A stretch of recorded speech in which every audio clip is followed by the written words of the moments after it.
Let's mic बयानबाजी। नमस्कार, let's mic बयानबाजी। रिलायंस इंडस्ट्री के चेयरमैन मुकेश अंबानी ने ऐलान किया है कि जियो गुजरात के जामनगर में देश का सबसे बड़ा एआई रेडी डेटा सेंटर बना रहा है।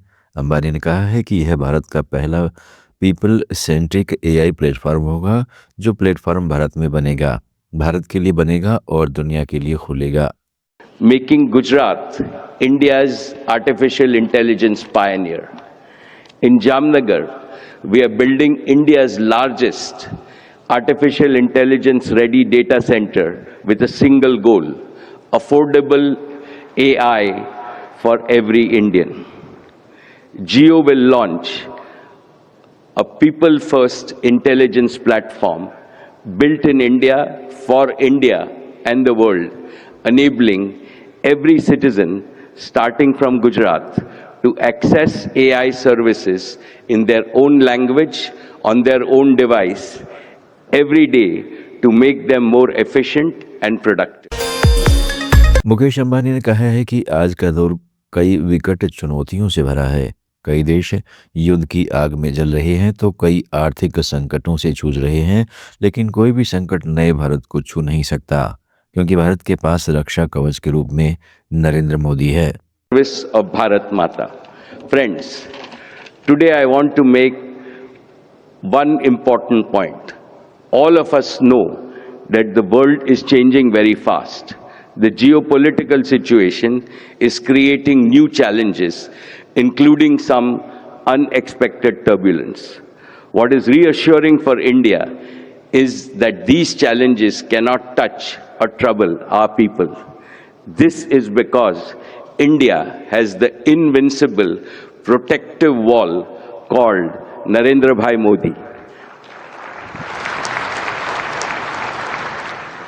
Let the world know that this is India's defining decade. Under the Prime Minister's leadership, India is not just preparing for the future, India is shaping it. And from Saurashtra and Kutch, we in industry are very happy to participate in this growth and the direction that the Prime Minister has shown all of us. Thank you, respected Prime Minister, for your leadership. Jai Saurashtra and Kutch, Jai Jai Garvi Gujarat, Jai Hind. Congress नेता कनन गोपीनाथ ने प्रधानमंत्री कौशल विकास योजना को लेकर सरकार पर निशाना साधा है। उन्होंने कहा है कि सीएजी रिपोर्ट से खुलासा हुआ है कि 2015 से 2022 तक इस पर 10,000 करोड़ रुपए खर्च हुए, लेकिन 94.53% लाभार्थियों के बैंक खाते फर्जी हैं। 1 लाख ईमेल पर 1 करोड़ नाम जोड़े गए। मिशन को रिपैकेज कर PMKVY बनाया, लेकिन युवाओं का कौशल नहीं, सिर्फ लूट मिली। एक सरकार की स्कीम था PM कौशल विकास योजना करके, PMKVY, जिसके बारे में आप शायद जानते होंगे। और हाल ही में उसका एक CAG का रिपोर्ट आया 2015 से लेकर 2022 तक का जो PMKVY का जो परफॉर्मेंस रहा है उसके ऊपर। और वो CAG का रिपोर्ट जो है, इतना ज़्यादा जो स्कैम जो उसमें हुआ है PMKVY में, उसको एक्सपोज किया है। उसके लिए हम CAG को अप्रिशिएट करना चाहते हैं कि इतना एक डिटेल्ड स्कैम को एक्सपोज किया और इतना सटीक तरीके से हर एक बातें जो ऊपर से लेकर नीचे तक की जो करप्शन हुआ है उसमें, उसको उन्होंने करीबन 1-2 महीने पहले रखा है सामने। हम उम्मीद करते हैं कि अगर PMO डायरेक्टली अगर इसमें इन्वॉल्व नहीं है तो इस पर एक जांच होगी। अगर इन्वॉल्व है तो हम और तरीके से इस पे जांच कैसे करवाए, उस पे कांग्रेस पार्टी को अपनी मेहनत करनी पड़ी। ये एक स्लाइड आप चेंज करेंगे प्लीज, इसका पहला। हाँ, ये जो है आप देख सकते हैं यहाँ पे, ये स्किल इंडिया मिशन था। आपको याद होगा जब 2014 में प्रधानमंत्री मोदी जी ने शुरू किया था एक स्किल इंडिया मिशन के तौर पर। खैर, एक चलता हुआ प्रोग्राम था नेशनल स्किल डेवलपमेंट मिशन, उसको उन्होंने रिपैकेज किया स्किल इंडिया के तौर पर और उसका नाम रखा PMKVY। और ये CAG रिपोर्ट के बाद हम इसको स्किलिंग स्कैम बोले या स्कैमिंग स्किल बोले, इस पे हमें डाउट है। क्योंकि आप जैसे देख सकते हैं यहाँ पे, ये 7 साल में करीबन 10,000 करोड़ इन्होंने बांटा है। इसमें 14,000 करोड़ का स्कीम था। भारत में अमेरिका के नए राजदूत सर्जियो गोर ने कहा है कि भारत और अमेरिका दोनों ही व्यापार समझौते पर लगातार सक्रिय बातचीत कर रहे हैं। गोर ने जोर देकर कहा है कि भारत दुनिया का सबसे बड़ा देश है, इसलिए समझौते को अंतिम रूप देना आसान नहीं, लेकिन दोनों ही पक्ष पूरी तरह प्रतिबद्ध हैं। Many of you have asked me for an update on the ongoing trade deal negotiations. Both sides continue to actively engage. In fact, the next call on trade will occur tomorrow. Remember, India is the world's largest nation, so it's not an easy task to get this across the finish line, but we are determined to get there. And while trade is very important for our relationship, we will continue to work closely together on other very important areas, such as security, counterterrorism, energy, technology, education, and health. I also want to share with you today a new initiative that the United States launched just last month called Pax Silica. Pax Silica is a US-led strategic initiative to build a secure, prosperous, and innovation-driven silicon supply chain, from critical minerals and energy inputs to advanced manufacturing, semiconductors, AI development, and logistics. Nations that joined last month include Japan, South Korea, the United Kingdom, and Israel. Today, I'm pleased to announce that India will be invited to join this group of nations as a full member next month.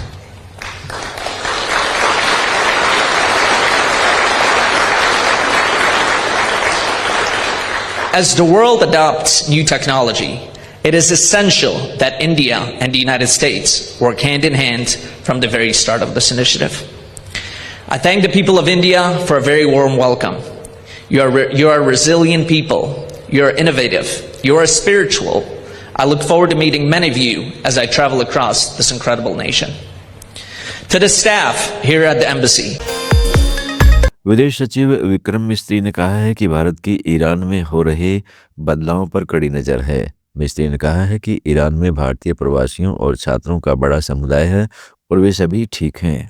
On Iran and Greenland, these are, I won't be able to go into the details of what the two leaders discussed, but insofar as the situation in Iran is concerned, it's a country that we have a very close relationship with, so we are watching the developments that are taking place there, the disturbances that one can see on the streets over there. We have a significant community of expatriate Indians and also students from India in Iran. Our embassy, despite the restrictions that are in place on information, etc., has been able to reach out to the student community and has managed to find out that they are all good, they are doing well, and they have not faced any difficulties thus far. We have advised all of our compatriots there to rest in place, to not venture out or find themselves in the middle of the disturbances that are going on, and we continue to watch the situation very, very carefully. And on Greenland, I think we have as much information as you have, and we are continuing to watch these developments related to that. Thank you. Kerala की तिरुवनंतपुरम नगर निगम में भाजपा की जीत को गृह मंत्री अमित शाह ने सिर्फ एक पड़ाव बताया। उन्होंने कहा है कि हमारा लक्ष्य केरल में भाजपा का मुख्यमंत्री बनाना और केरल को पूर्ण विकसित बनाकर सदियों पुरानी आस्था की रक्षा करना है। मित्रों, ये विजय हमारा लक्ष्य नहीं है। സുഹൃത്തുക്കളെ, നമ്മുടെ ലക്ഷ്യം ഈ വിജയം മാത്രമല്ല, लक्ष्य तक पहुंचने का एक पड़ाव है। നമുക്ക് ലക്ഷ്യത്തിലേക്ക് എത്താൻ ഇനിയും പടവുകൾ കയറേണ്ടതുണ്ട്। हमारा अंतिम लक्ष्य है कमल निशान की केरल में सरकार बनाना, भाजपा का मुख्यमंत्री लाना। നമ്മുടെ ലക്ഷ്യം താമര അടയാളത്തിൽ വിജയിച്ച് കേരളത്തിന്റെ ഭരണം നേടി കേരളത്തിൽ ഭാരതീയ ജനതാ പാർട്ടിയുടെ മുഖ്യമന്ത്രി ഉണ്ടാവുക എന്നതാണ്। हमारा लक्ष्य है केरल को पूर्ण विकसित बनाना, നമ്മുടെ ലക്ഷ്യം കേരളത്തെ സമ്പൂർണ്ണമായി വികസിപ്പിക്കുക എന്നതാണ്. केरल को देश विरोधी ताकतों से सुरक्षित करना ദേശദ്രോഹികളിൽ നിന്നും കേരളത്തെ സംരക്ഷിക്കുക എന്നതാണ്. और केरल के अंदर जो सदियों से आस्था की ताकत है वो आस्था की ताकत की भी रक्षा करना. കേരളത്തിൽ വിജയം മാത്രമല്ല, लक्ष्य तक पहुंचने का एक पड़ाव है. നമുക്ക് ലക്ഷ്യത്തിലേക്ക് എത്താൻ ഇനിയും പടവുകൾ കയറേണ്ടതുണ്ട്. हमारा अंतिम लक्ष्य है, अब केरल की जनता भी मानती है कि तीनों काम यूडीएफ और एलडीएफ नहीं कर सकते हैं, केवल नरेंद्र मोदी जी के नेतृत्व में एनडीए ही ये काम कर सकता है. നാം ഈ പറഞ്ഞ മൂന്ന് मध्य प्रदेश कांग्रेस के अध्यक्ष जीतू पटवारी ने इंदौर में दूषित पानी से 21 नागरिकों की मौत पर केंद्र और राज्य सरकार को कटघरे में खड़ा कर दिया है. उन्होंने कहा है कि इससे साफ झलकता है कि मोदी का स्मार्ट सिटी वाला अर्बन मॉडल पूरी तरह फेल हो चुका है. पटवारी ने कहा है कि कांग्रेस के कार्यकर्ता अब मध्य प्रदेश के सभी शहरों के हर वार्ड में जल ऑडिट करेंगे और सरकार को आईना दिखाएंगे. कांग्रेस पार्टी ने इंदौर शहर के साथियों के साथ न्याय यात्रा निकाली. हमारे सारे विधायकों को भी हमने बुलाया था. इसमें उद्देश्य एक था कि जो हत्याएं हुई इसके लिए जिम्मेवारी लेना चाहिए. जो 26 बच्चों की हत्याएं हुई उसके लिए जिम्मेवारी लेना चाहिए. जो महापौर ने एक नया तरीका अपनाया ठेकेदारी में भागीदारी, इसका हिसाब पूछना चाहिए. इंदौर शहर ने अद्भुत अकल्पनीय समर्थन दिया बीजेपी को. सांसद पूरे घटनाक्रम से गायब था. ये सवाल इंदौर से जनता ने इन जनप्रतिनिधियों से करना चाहिए.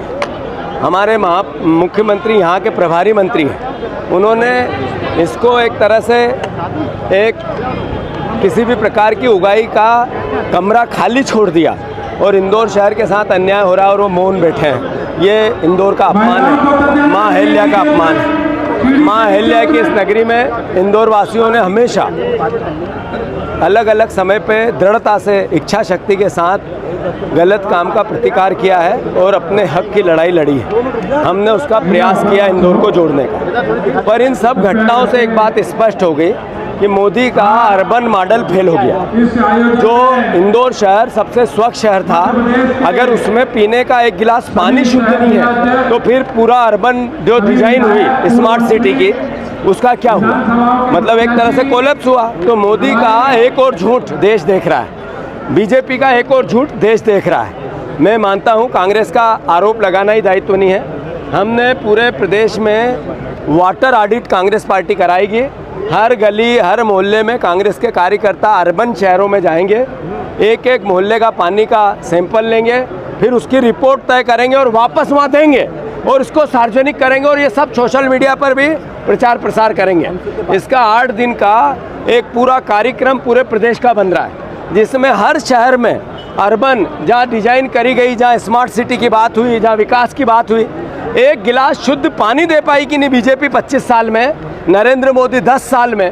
इसका एक तरह से ऑडिट होगा, एक सोशल जस्टिस होगा. इसका काम कांग्रेस पार्टी करेगी. असम के मुख्यमंत्री हेमंत बिस्वा शर्मा ने कांग्रेस पर आरोप लगाया है कि उसके नेता असम की संस्कृति को घुसपैठियों से भरना चाहते हैं. उन्होंने कहा है कि यह कांग्रेस का आधिकारिक एजेंडा है. शर्मा ने इसे असम की संस्कृति पर हमला बताया. देखिए, जो आज कांग्रेस का मन से जो बात बोला गया है कि शिवसागर को धुबुरी बनाऊंगा, तिनसुकिया को धुबुरी बनाऊंगा, मतलब खुले आम वो लोगों ने बोला है कि हम बांग्लादेश से मियाँ को लाऊंगा और शिवसागर और तिनसुकिया को भी मियाँ लैंड बनाऊंगा. ये बोलने का समय शिवसागर का मेंबर पार्लियामेंट गौरव गोगोई खुद मौजूद था. उनको प्रोटेस्ट करना चाहिए था, उनको बोलना चाहिए था कि ये फालतू बात मत बोलो. अगर मेरा सामने ये बात बोलते थे तो मैं इसको धक्का मार के भगा देते थे, लेकिन कांग्रेस का तो कुछ हिम्मत ही नहीं है. यही सबसे बड़ा विडंबना है. बैनबाजी में आज इतना ही. जुड़े रहिएगा लेट्स माइक के साथ. आप सुन रहे थे let's mike more than radio. Follow कीजिए हमें हमारे सोशल मीडिया प्लेटफॉर्म्स पर. It's time for news. It's time for More Than Radio. Presenting the first radio news app, Let's Mic. Let's smile.